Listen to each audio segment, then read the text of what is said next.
কেমন আছো? ভালোই আছো? সত্যি সুস্থই আছো? এটাই যে আজকে আমি সোয়াবিন নিয়ে এসেছি। সোয়াবিন কি করব দেখো, আজকে সোয়াবিন নিয়েছি তিনটে, দেখো ডিম ভেঙেই ফেলেছি, পেঁয়াজ রসুন আদা নিয়েছি। এবার দেখো সোয়াবিনটাকে কাটবো। আমি জল নিয়েছি, সব সোয়াবিন ঢেলে দিলাম। আমি কিন্তু দুটো প্যাকেট নিয়েছি, দেখতেই পাচ্ছ অনেকটাই সোয়াবিন এখানটায়। আমি এইটার মধ্যেই গরম জলটা ফুটবে, গরম করতে দিয়ে দিয়েছি। আমি রসুন দেখো, পেঁয়াজ আমি এই সব মিক্সারে ঢেলে দিলাম। এবার এটা মিক্সারে দেবো, সব মিক্সারে দিয়ে আমি এখন তুলবো। এটা সব মিক্সারে দেওয়া হয়ে গেছে আমার। দেখো আমি পরিমাণ মতো জল দিয়েছি, টেনে গেছে কিন্তু, যার যে এবার আমি ঠান্ডা জলে ফেলে দিলাম। এগুলো সব ঠান্ডা জলে তুলবো। দেখো বড় একটা পাত্র নিয়েছি, নেওয়ার পরে আমি একটা ঝুড়ি নিয়েছি, কেন এগুলো সব ঢেলে আমার ভালো করে চটকিয়ে আমার ধুতে হবে, বুঝতে পারছো? এগুলো সব গরম তো, এখন একটু ঠান্ডা করতে হবে। এবার আমি ভালো করে ধোয়ার পরে দেখো আমি নিংড়ে নিংড়ে আমি তুলছি সব, অনেকটাই কিন্তু বন্ধুরা।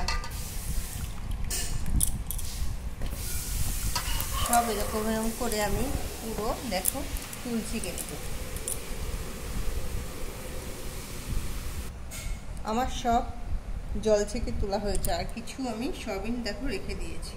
এবার আমি আবার মিক্সারে দেবো, ওগুলো সবগুলো আমি এই দেখো মিক্সারে দিচ্ছি, মিক্সারে দিয়ে দেবো। মিক্সারে আমার দিচ্ছি, দেখতেই পাচ্ছ হয়ে গেছে। একটা বাটি পাত্র নিয়েছি, এবার আমি আমার ঢেলে দিলাম। দেখো বন্ধুরা কতটা হয়েছে। এবার আমি কি দেবো এর ভিতরে, দেখো পরিমাণ মতো লবণ ছেড়ে দিয়েছি, পরিমাণ মতো ধনের গুঁড়ো, জাস্ট গন্ধর জন্য কিন্তু আমি ধনের গুঁড়ো ছেড়েছি, আর তিনটে ডিম নিয়েছি, তিনটে ডিম এর ভিতরে সব ঢেলে দেবো। এবার আমি এটাকে ভালো করে চটকিয়ে মাখবো। আমি মেখে রেখে দিয়েছি, এবার আমি কড়াই বসিয়ে দিয়েছি, দেখতেই পাচ্ছ। এবার তেল দিতে হবে, তেল ছেড়ে দিয়েছি। এবার আমি ওটাকে কড়াইয়ের ভিতরে দেব। আমি কিন্তু গোল করে দিয়েছি, দেখতেই পাচ্ছ, এটা গোল করে দিয়েছি। এবার 5 মিনিটের মতো আমার এপিঠটা হবে। আমার এপাশটা হয়ে গেছে, এবার উল্টে দেবো। এপাশটা আমি উল্টে দিলাম, দেখতেই পাচ্ছ, উল্টানোটা দেখানো হলো না। আমার দু পাটি হয়ে গেছে। আমি এটাকে এবার দেখো আমি এরকম খুন্তি দিয়েই করছি, এরকম পিস পিস করতে হবে। এখন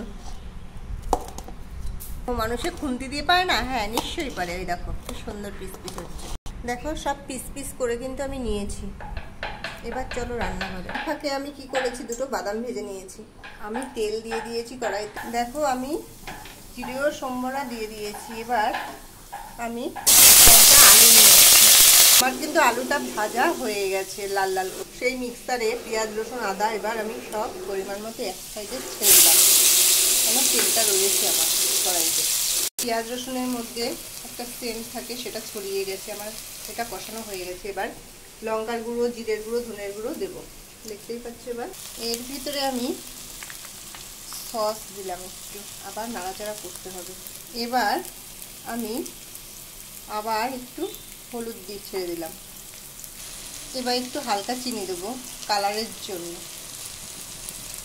মাংস সেন্ট আসছে। এবার জল ঢেলে দেবো, দেখো টকবক করে ফুটছে, আমি এগুলো দিয়ে দিলাম সব। বন্ধুরা আমার রেসিপিটা শেষ, কেমন লাগলো লাইক শেয়ার করো। লাস্টে গরম মশলা জায়ত্রী পাত্রে দিয়ে দিয়েছি।